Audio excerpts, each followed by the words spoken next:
Hi guys, it's me Mama Jam and welcome back to my channel.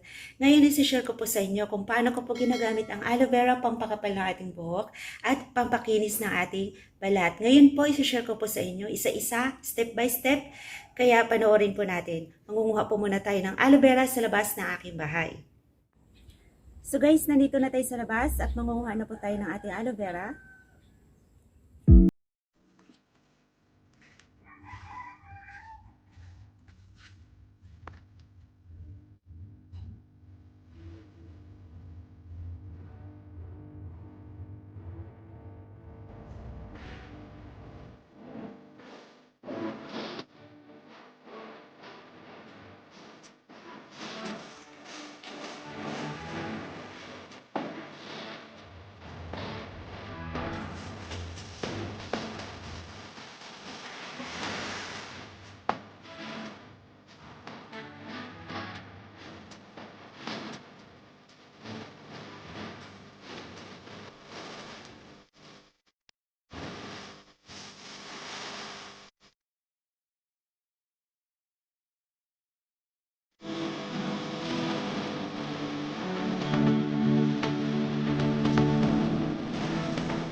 Ngayon guys, gagamitin naman natin ang aloe vera pampakapal ng ating buhok, lalong-lalo na dun sa mga nakaka-encounter ng panlalagas at unti-unting pagkakalbo. So ibabalik po natin yan naturally by using this Wonder Plant Aloe Vera.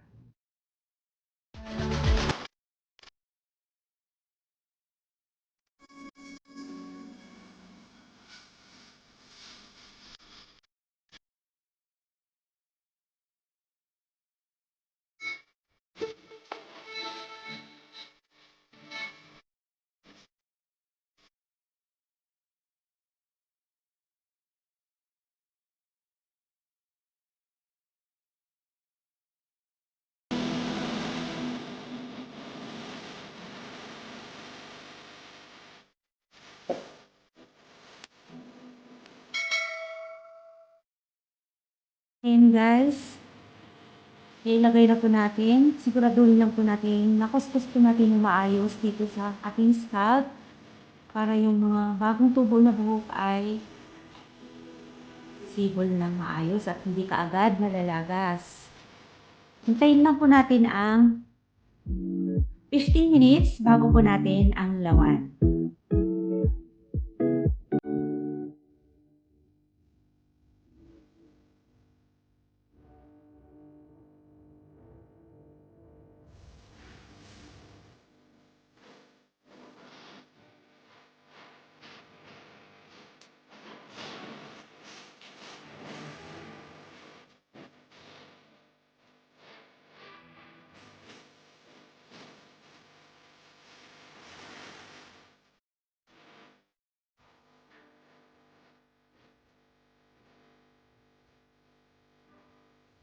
Ang kagandahan kasi nito guys ay pagkatapos po natin maglagay ay parang nababanat din yung balat natin. Lalo na sa kagaya kung may edad na, kailangan po natin ang mga ganitong ah, ginagawa sa ating balat. Para po mapanatili po natin yung ganda na ating balat, kinis at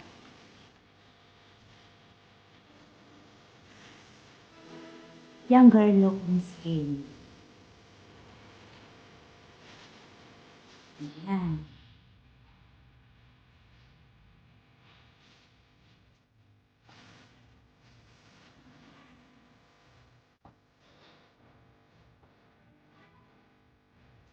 Babad lang po natin ito guys ng mga 15 minutes sa ating balat para po matuyo siya at doon po natin mararamdaman yung pagbanat ng ating balat sa mukha. Napakaganda po sa pakiramdam, napakalamig niya. Ayan guys, naanlawan ko na po yung aking mukha. So napakasarap po sa pakiramdam na ang ginagamit po natin ay natural lang. Gawin po natin to everyday kung maaari. Pagka-uwi po sa trabaho, pwede po natin gawin yun.